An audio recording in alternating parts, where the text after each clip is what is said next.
आज की कहानी श्री कृष्ण और वह किसान जो जल्दी चाहता है। कभी कभी ऐसा लगता है कि आप बहुत मेहनत कर रहे हैं, फिर भी जीवन आपको देर से फल दे रहा है। कभी ऐसा लगता है कि सब कुछ सही करने के बाद भी आप पीछे रह जाते हैं। इस कहानी के अंत में भगवान जो बात कहते हैं वह आपके सोचने का तरीका बदल सकती है। कृपया अंत तक सुनिए। आज की यह कहानी सिर्फ एक किसान की नहीं, यह हर उस इंसान की कहानी है जो जीवन में जल्दी चाहता है। तो आइए सुनते हैं।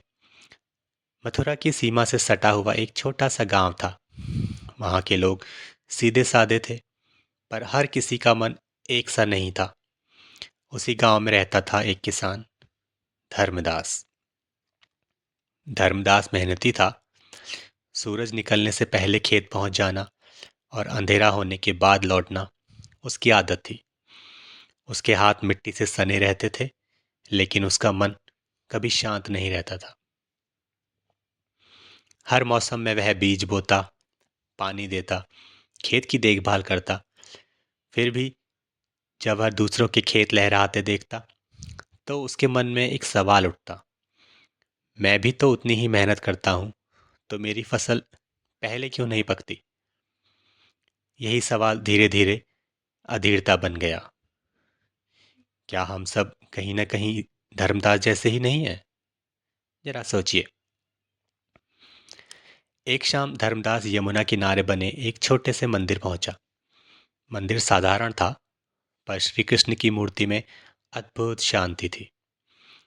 वह मूर्ति के सामने बैठा और बोला, हे कन्हैया, मैं आपसे धन नहीं मांगता, मैं ऐश्वर्य नहीं चाहता। बस इतना चाहता हूं कि मेरे परिश्रम का फल थोड़ा जल्दी मिल जाए।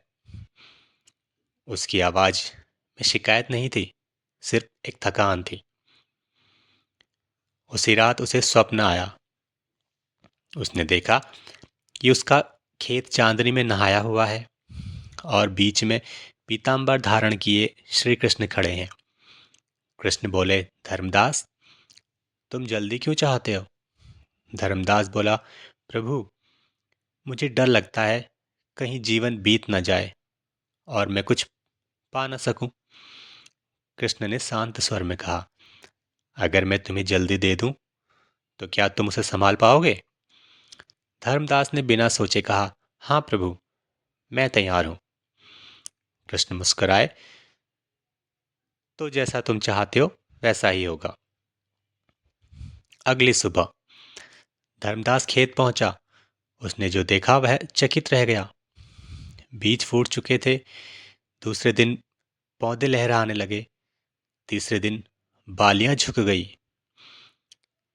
ध्यान दीजिए, यह वही क्षण है जहां ज्यादातर लोग खुश हो जाते हैं, लेकिन श्री कृष्ण की सीख यहीं से शुरू होती है। पूरा गांव देखने आया। लोग बोले, धर्मदास, यह तो चमत्कार है। धर्मदास के मन में आनंद और गर्व भर गया। लेकिन जैसे ही उसने बालियों को छुआ, वे उसकी उंगलियों के बीच राख बन गई। वह वहीं बैठ गया। उसकी आंखों में आंसू भर आए। वह फिर मंदिर पहुंचा और बोला, प्रभु, आपने मुझे क्यों दिया, धोखा दिया? आपने दिया और फिर छीन भी लिया। तभी मंदिर में शांति छा गई। श्री कृष्ण प्रकट हुए। कृष्ण बोले, मैंने कुछ छीना नहीं धर्मदास, मैंने वही दिया जो तुम चाहते थे, जल्दी। जो समय से पहले उगता है वह भीतर से खोखला होता है, और जो खोखला होता है वह जीवन नहीं दे सकता। कृष्ण ने एक साधारण बीज उठाया और खेत में बो दिया। अब इसे समय दो। दिन बीत गए, बारिश आई, धूप आई, बीज अंकुरित हुआ, पौधा बना और फिर बालियां आई। धर्मदास हर दिन खेत जाता, लेकिन अब बेचैनी नहीं थी। महीने बाद फसल तैयार हुई। कृष्ण बोले, अब इसे काटो। धर्मदास ने फसल काटी, अन्न खाया। उसमें स्वाद था, उसमें जीवन था, उसमें संतोष था। अगर आप अभी भी इस कहानी से खुद को जोड़ पा रहे हैं तो समझिए श्री कृष्ण आपसे ही बात कर रहे हैं।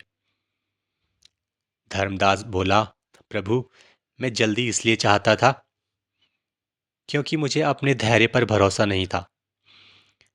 अब श्री कृष्ण जो कहने वाले हैं वह केवल किसान के लिए नहीं, हमारे आज के जीवन के लिए है।